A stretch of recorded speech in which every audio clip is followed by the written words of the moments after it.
আজকের টিউটোরিয়ালে আমরা ট্যাবল নিয়ে কথা বলবো।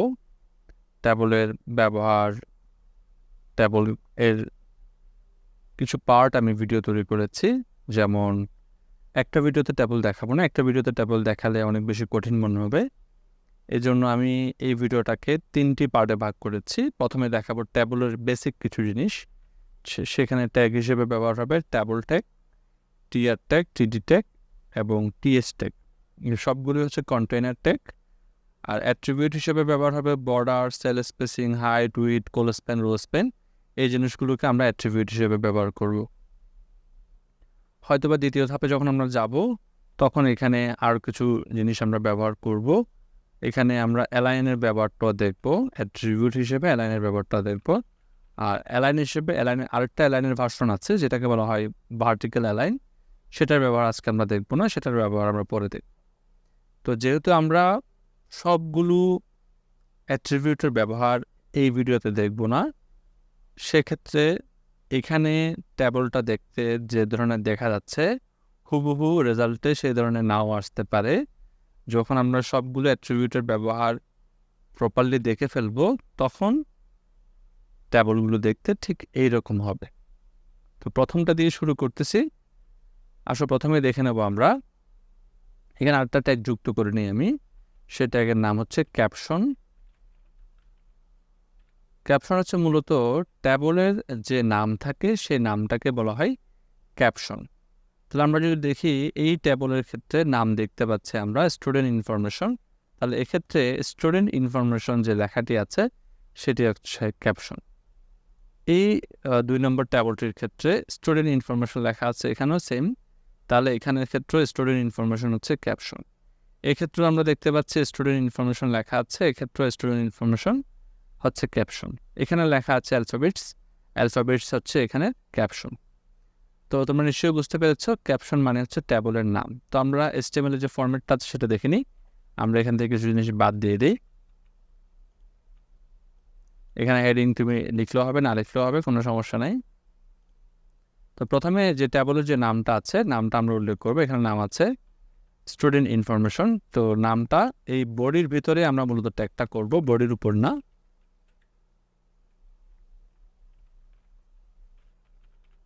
ক্যাপশন দিয়ে শুরু করব কারণ আমি আগে বলেছি এখানে যতগুলো ট্যাগ আমরা ব্যবহার করব সবগুলো হচ্ছে কি কন্টেইনার ট্যাগ।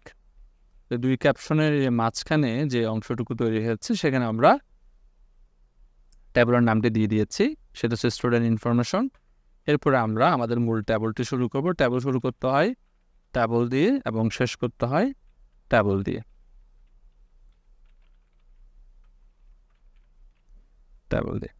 ট্যাবলের ভিতর কিছু অ্যাট্রিবিউট লিখতে হয়, আমি এগুলো এখন বলবো না, পরবর্তীতে অ্যাট্রিবিউটগুলোর কথা বলবো।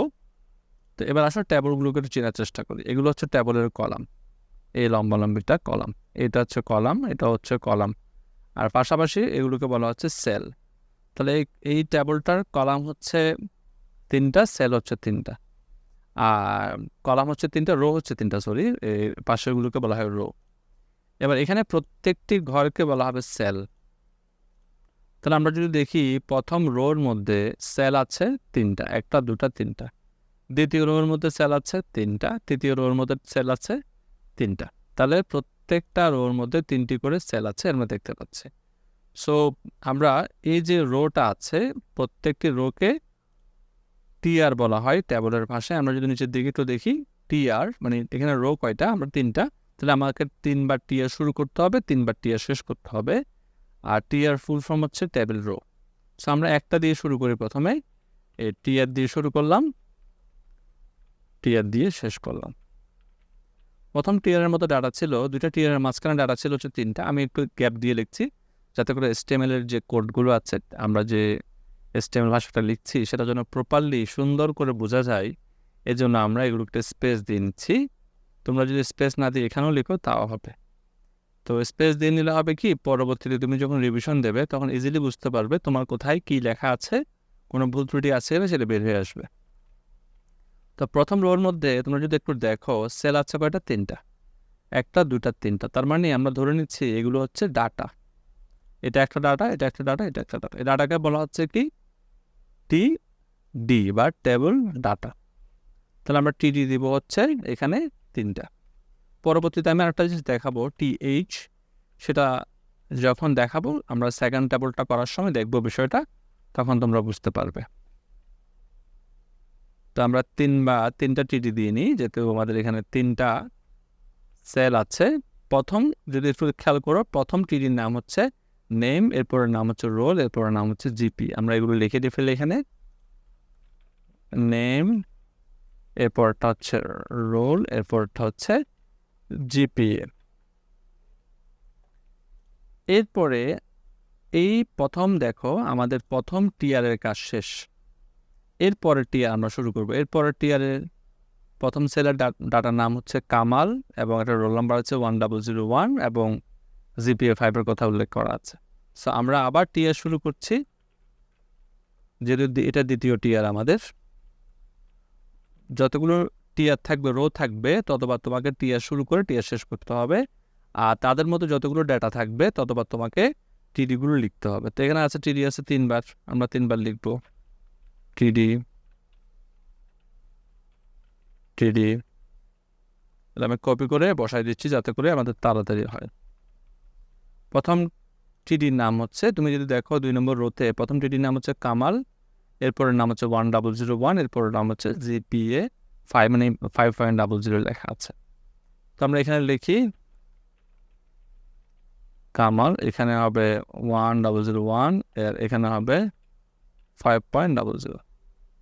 এরপরে যদি দেখো আর একটা টিআর আছে, মানে টেবিল রো আছে, সেখানে 3টি ডাটা আছে। একটির নাম হচ্ছে জামাল 1002.500। ঠিক একই রকমভাবে আমরা এখানে লিখব টিআর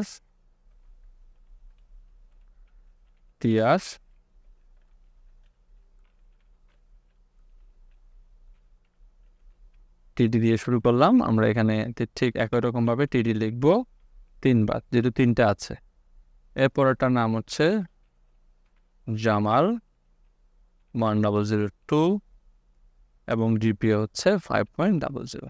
এখন আমি যদি টেবলটাকে চেক করার চেষ্টা করি এদিকটাই, তাহলে দেখবে যে এখানে শুধু টেবলটা আসছে কিন্তু দাগগুলো আসে না। সেটা নিয়ে পরে কথা বলছি। প্রথমে আসে টিয়ারের বিষয়টা একটু ক্লিয়ার হয়ে নিই আমরা।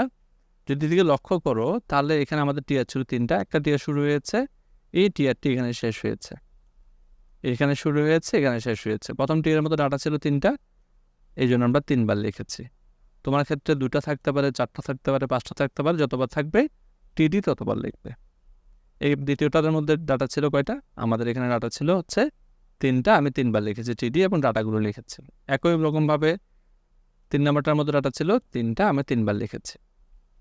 এবার আসো এখানে প্রথমে আমাদের করতে হবে কি, এখানে দাগগুলোকে নিয়ে আসতে হবে। ট্যাবলের মধ্যে শেপে বসছে বাট দাগগুলো আসে না। এটার জন্য আমাদের এখন ব্যবহার করতে হবে অ্যাট্রিবিউট। অ্যাট্রিবিউট জিনিসটা হচ্ছে ট্যাগের ভিতর এক্সট্রা কিছু কমান্ড দেওয়ার জন্য আমরা যা কিছু লিখি তাকে অ্যাট্রিবিউট বলা হয়। যেমন এখানে আমরা অ্যাট্রিবিউট হিসেবে লিখব প্রথমে বর্ডার ইকুয়াল ডাবল কোটেশন। আমরা এখানে ডাবল কোটেশন দিয়ে বর্ডার, তার মানে এই যে দাগগুলো আছে সেগুলোকে বর্ডার বলা হচ্ছে। বর্ডার দিব 1, দেখো দাগগুলো চলে আসছে। এরপরে 1টাকে আমরা চেঞ্জ করে পরে দেখব সেটা কি হয় না হয়, আমরা পরে তোমাদেরকে জানাবো। আপাতত যদি একটু দেখে নাও, এই জায়গাটা একটু ভালো করে লক্ষ্য করো, তাহলে দেখবা প্রত্যেকটা সেল আলাদা হয়ে গেছে এবং তাদের মাঝখানে একটা গ্যাপ পড়ে গেছে, ছোট ছোট একটা গ্যাপ তৈরি হয়েছে। হ্যাঁ, এটাকে বলা হয় সেলের মাঝখানে একটা স্পেস পড়ে গেছে, এই জিনিসটাকে বলা হয় সেল স্পেসিং। আমরা করব কি, এখানে আরেকটা অ্যাট্রিবিউট ব্যবহার করব যার নাম হচ্ছে sell spacing equal double quotation. আমরা চাচ্ছি না সেলের মাঝখানে কোনো স্পেস থাকুক, এই জন্য আমি এখানে লিখে দিলাম 0।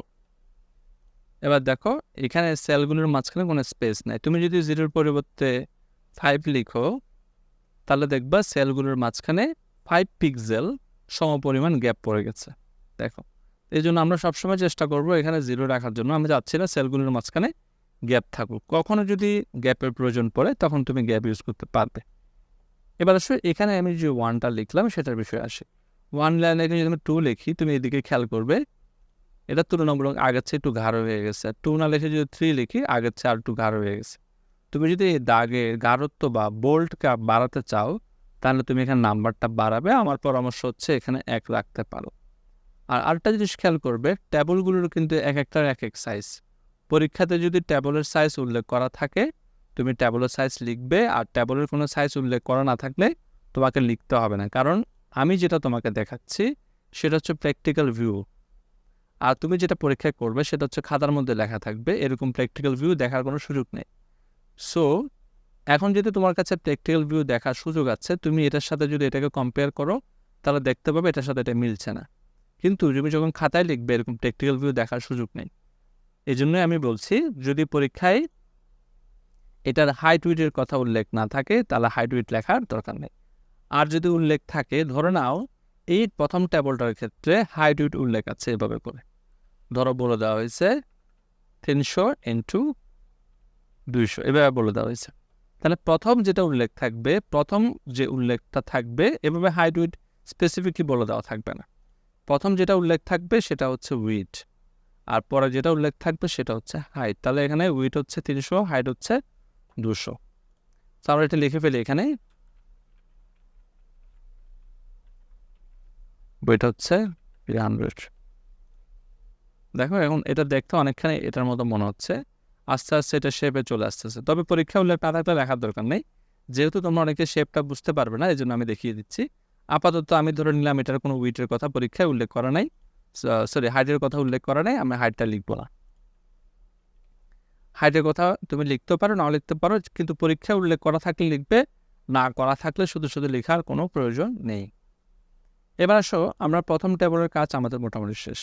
এবার দেখো একটু ভালো করে যদি খেয়াল করো, প্রথম টেবল এবং দ্বিতীয় টেবলের মধ্যে এখানে দুটো পার্থক্য আছে। একটা হচ্ছে প্রথম রোতে পার্থক্য আছে, আর একটা হচ্ছে এখানে পার্থক্য আছে। এখানে জিপিএ 5 দুই জায়গায় ছিল, তো দুই জায়গায় জিপিএ 5 দেওয়া হচ্ছে, এক জায়গায় দিয়ে দিলে দুইটার মধ্যে বোঝাবে, এই জন্য আমি এখানে একটু চেঞ্জ করছি। তো প্রথমে আসি, এই প্রথম রোটা চেঞ্জ করলে কি কী করতে হবে। এখানে দেখো দুইটা চেঞ্জ হয়েছে, একটা হচ্ছে এটা মাঝখানে চলে আসছে এবং বোল্ড হয়ে গেছে।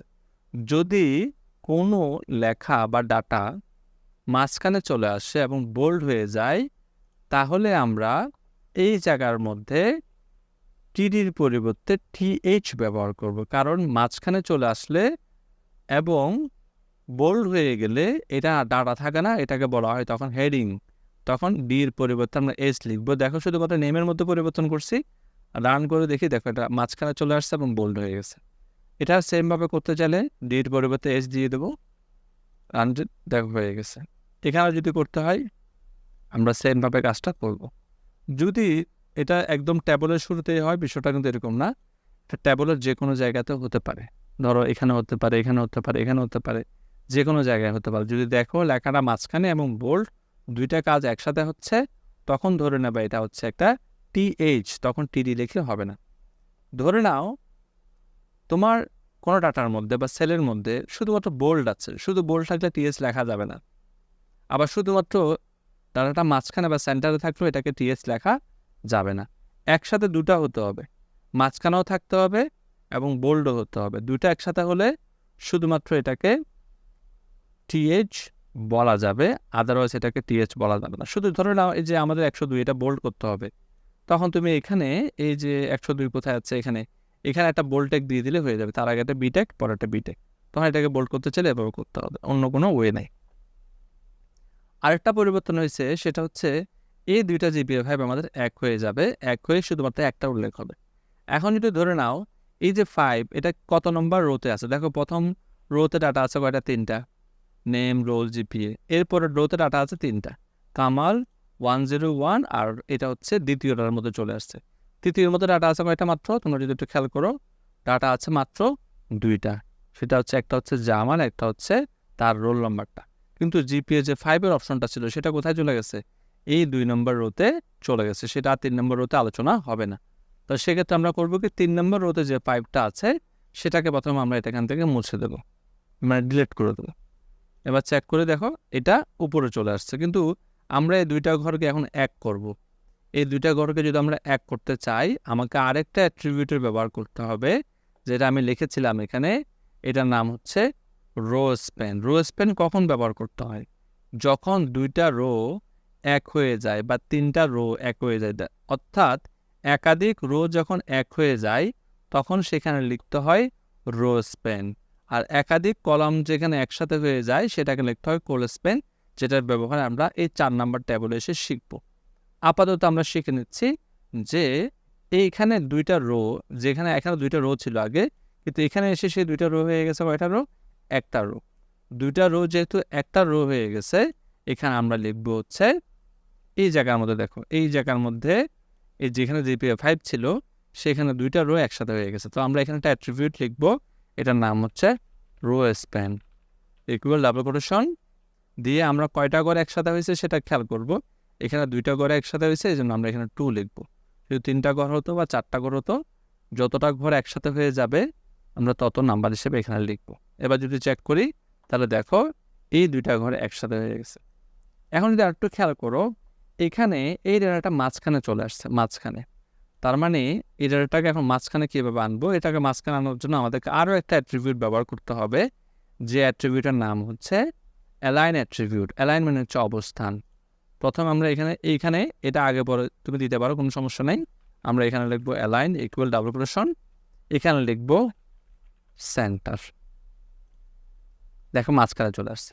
এই পাশাপাশি অবস্থানের ক্ষেত্রে আমি যদি একটু ড্রয়িং করার চেষ্টা করি, ধরে নাও এটা একটা সেল, এই সেলের পাশাপাশি অবস্থানের ক্ষেত্রে 3টা অবস্থান থাকে। এখানে একটা অবস্থান থাকে, এখানে একটি মাঝামাঝিতে একটা অবস্থান থাকে এবং পাশে একটি অবস্থান থাকে। তাহলে এখানে 3টি অবস্থান আছে পাশাপাশির ক্ষেত্রে। একটা ঘরের পাশাপাশির ক্ষেত্রে যে অবস্থানগুলো থাকে, 3টি অবস্থান থাকে, এগুলোকে শুরু করতে হয় অ্যাট্রিবিউটের নাম হচ্ছে অ্যালাইন। তো অ্যালাইন অ্যাট্রিবিউটের 3টা পজিশন থাকে, এটাকে বলা হয় লেফট, প্রথমটাকে বলা হয় লেফট, এরপর মাঝখানে থাকলে এটাকে বলা হয় সেন্টার, আর যদি এখানে থাকে সেটাকে বলা হয় রাইট। তো আমাদের যে পজিশনটা, এখানে যে পজিশনটা ছিল সেটা ছিল হচ্ছে এই জায়গাটার মধ্যে, মানে মাঝখানে। তো মাঝখানে থাকলে এটাকে লিখতে হয় কি? সেন্টার। যে কারণে আমরা এখানে লিখেছি অ্যালাইন সেন্টার। আমরা যদি আবার এই পাশে আনতে চাই তাহলে আমরা লিখবো অ্যালাইন রাইট। আমরা যদি এই পাশে আনতে চাই লিখতে হবে অ্যালাইন লেফট। তবে অ্যালাইন লেফট লিখলেও হয়, না লিখলেও হয়, কারণ অ্যালাইন লেফট হচ্ছে ডিফল্ট। তুমি যদি কিছু নাও লিখো তারপরে এটা এই পাশে থাকবে। নিশ্চয়ই তোমরা 2 নম্বর টেবলটি বুঝতে পেরেছো। এবার দেখি 2 নম্বর টেবল এবং 3 নম্বর টেবলের মধ্যে আর কোনো পার্থক্য আছে কিনা। যদি একটু খেয়াল করো, এইখানে একটা পার্থক্য আমি রাখছি শুধুমাত্র। এখানে এই দুইটা ডাটা ছিল আগে এক পাশে, মানে লেফটে ছিল। এখানে যদি লক্ষ্য করো তুমি তাহলে 1001 এবং 1002 এই দুইটা ডাটা মাঝখানে চলে আসছে। আমরা জানি পাশাপাশি অবস্থানকে বলা হয় অ্যালাইন, আর এখানে মাঝখানে থাকা মানে এটাকে বলা হচ্ছে সেন্টার। সো দেখো আমি চেঞ্জ করে দিচ্ছি, এটাকে আমি কপি করে নিচ্ছি। এখান থেকে 1001 এই ডাটাটার মধ্যে, এই টেবল ডাটাটার মধ্যে আমরা কী করবো? টিডির পরে স্পেস দিয়ে অ্যালাইন সেন্টার লিখে দেবো। এখানেও একই রকমভাবে টিডির পরে স্পেস দিয়ে অ্যালাইন লিখে দেবো। লিখে যদি রান দিই তাহলে দেখবা এই দুটো ডাটা মাঝখানে চলে আসছে। এটা গেলো আমাদের 3 নম্বর টেবল, এখানে আর কোনো পরিবর্তন নেই। নিশ্চয়ই তোমরা এই 3টি টেবল বুঝতে পেরেছো। মূলত টেবল ছিল একটি, ডাটাগুলোর অবস্থান পরিবর্তন করে টেবল বাকি 2টি আমি তৈরি করেছি। এবার যদি তোমরা অবস্থানগুলো বুঝতে পারো তাহলে আমরা এই টেবলটা করব। এই টেবলের নাম হচ্ছে অ্যালফাবেট। তাহলে অ্যালফাবেট যদি টেবলের নাম হয় তাহলে ক্যাপশনে বসবে কি? এই ক্যাপশনটা স্টুডেন্ট ইনফরমেশনের জায়গায় বসবে অ্যালফাবেট। তাহলে দেখো স্টুডেন্ট ইনফরমেশনটা চেঞ্জ হয়ে আসবে কি এখন? অ্যালফাবেট। টেবলটার মধ্যে কিছু পরিবর্তন থাকবে, আমরা এই জন্য এই জিনিসগুলোকে আপাতত মুছে দিচ্ছি। তাহলে দেখো এখানে টিএল কয়টা থাকবে একটু গুণে দেখি আমরা।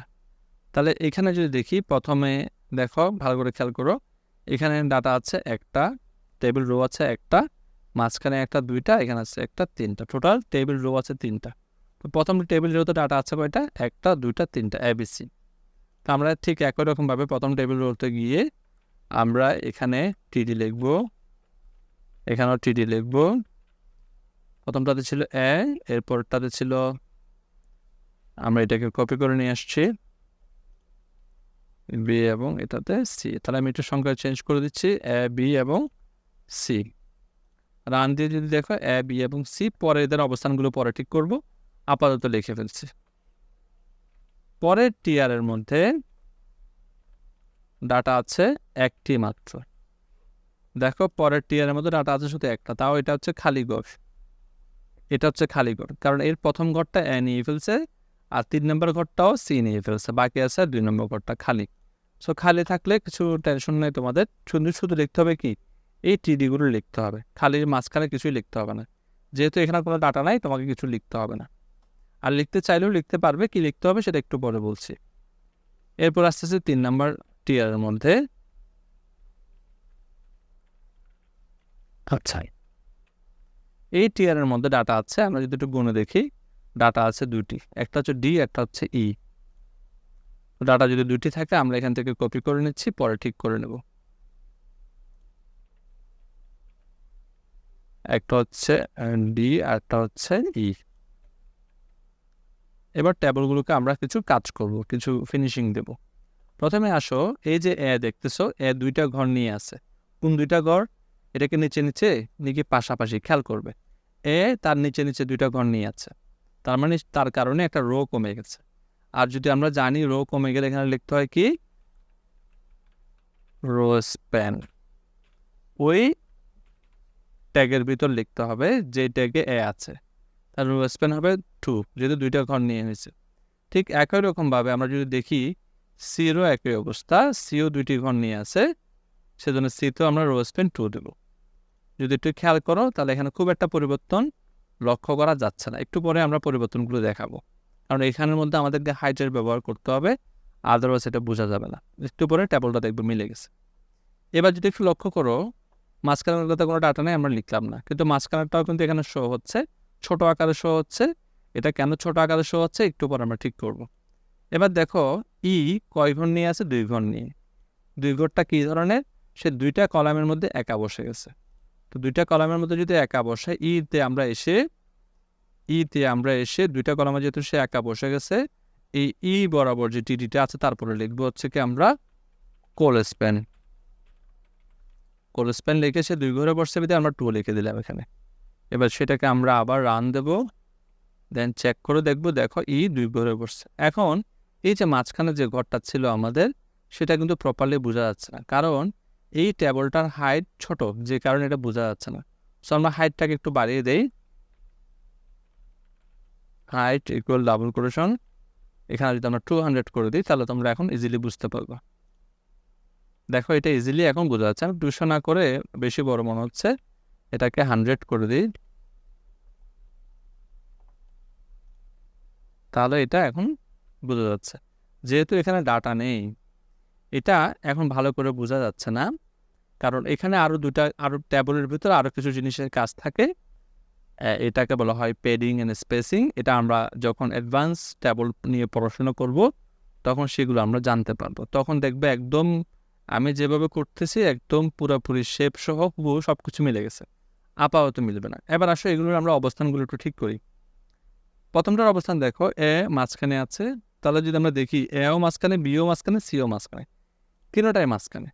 যেহেতু তিনোটা মাঝখানে, তোমাকে অ্যালাইন এখানে, তুমি চাইলে এখানেও লিখতে পারো, এ তো একবার লিখতে হবে, বি তো একবার লিখতে হবে, সি তো একবার লিখতে হবে। যেহেতু তিনোটার কমান্ড সেম, তোমাকে এই তিনোটার মধ্যে লেখার দরকার নেই। তিনোটার কমান্ড যেহেতু সেম, ডিফারেন্ট না, তাহলে তিনোটার মধ্যে কমান্ড না লিখে তুমি করবে কি, এই টিআরের ভিতর কমান্ডটাকে লিখে দেবে। টিআরের ভিতর কোনো একটা কমান্ড লেখা হলে তাহলে সেই কমান্ডটা তার অধীনস্থ সকল টিডি অথবা টিএচ এর মধ্যে প্রভাব ফেলে, মানে ব্যবহার হয়ে যায়। সো আমরা এটাকে টিআর এর মধ্যে ব্যবহার করব। ইকুয়াল ডাবল কোটেশন, আমরা এখানে লিখবো সেন্টার। যদি এবার দেখো এবিসি তিনটা মাঝখানে চলে আসবে, দেখো মাঝখানে চলে আসছে। একই রকমভাবে আমাদের এখানে ডি এবং ইও মাঝখানে ছিল সম্ভবত, একটু চেক করে নিই, না ডি ছিল মাঝখানে, ই ছিল এক পাশে। সো এখানে আমি যদি এখন এলাইন এখানে লিখি তাহলে দুইটাই মাঝখানে চলে আসবে, যেহেতু দুইটা দুই রকম, একটা আছে লেফটে, একটা আছে সেন্টারে। এই ডি আছে সেন্টারে আর ই আছে লেফটে। তো ডিটার মধ্যে আমরা ইউজ করব অ্যালাইন, আমরা এখানে লিখবো হচ্ছে সেন্টার। তাহলে দেখো ডি মাঝখানে চলে আসছে। ই যেহেতু লেফটে আছে, লেফটের জন্য অ্যালাইনের ভিতর লেফট না লিখলেও চলে, আর তুমি যদি লিখতে চাও তাও হবে, না লিখলেও তাও হবে। নিশ্চয়ই তোমরা বুঝতে পেরেছ। এবার আসো আরও কিছু এখানে কাজ আছে। এদের টপ যে পজিশনটা, অবস্থানটা দেখো, এই এটা হচ্ছে সবার উপরে, কিন্তু তুমি যদি এখানে লক্ষ্য করো এটা কিন্তু মাঝখানে, উপরে নিচে মাঝখানে, পাশাপাশিও মাঝখানে। সো এই যে উপরে নিচের যে একটা অবস্থান আছে সেটাকে বলা হয় বি অ্যালাইন। তো বি অ্যালাইনের ব্যবহার আমরা এখন শিখবো না, তা তোমরা ধরে নিতে পারো এগুলোকে আমি একটা কাজ করি, এই সবগুলোকে আপাতত তাদের অবস্থানটা আমি চেঞ্জ করে দিচ্ছি। পরে আমি তোমাদেরকে এগুলো দেখাবো যে কিভাবে এগুলো করছে, এগুলো আমি তোমাদেরকে পরবর্তীতে দেখাবো। আপাতত বিএলএনটা আমি যদি এখন দেখাই তোমরা বুঝতে পারবে না। তো এখানে যেরকম আছে তোমরা যদি দেখো সবগুলোতে একই রকমভাবে ব্যবহার হয়ে গেছে। তো এখানে আরেকটা অবস্থান আছে বি অ্যালাইনটা আমরা পরে দেখাবো, ভার্টিক্যাল অ্যালাইনটা আমরা পরে দেখবো। আশা করি এই ভিডিওটি তোমরা বুঝতে পেরেছো। যারা ভিডিওটি বুঝতে পারবে না তারা কয়েকবার করে ভিডিওটি দেখবে, আর কোথাও সমস্যা হলে আমার জন্য স্ক্রিনশট নিতে পারো অথবা তুমি খাতায় লিখে আমাকে হোয়াটসঅ্যাপ করতে পারো, আমি সেটা তোমাকে সলভ করে দেবো ইনশাল্লাহ। তোমাদের জন্য শুভকামনা থাকলো। আজকে এটুকুই, ভালো থাকবে সবাই, আল্লাহ হাফেজ।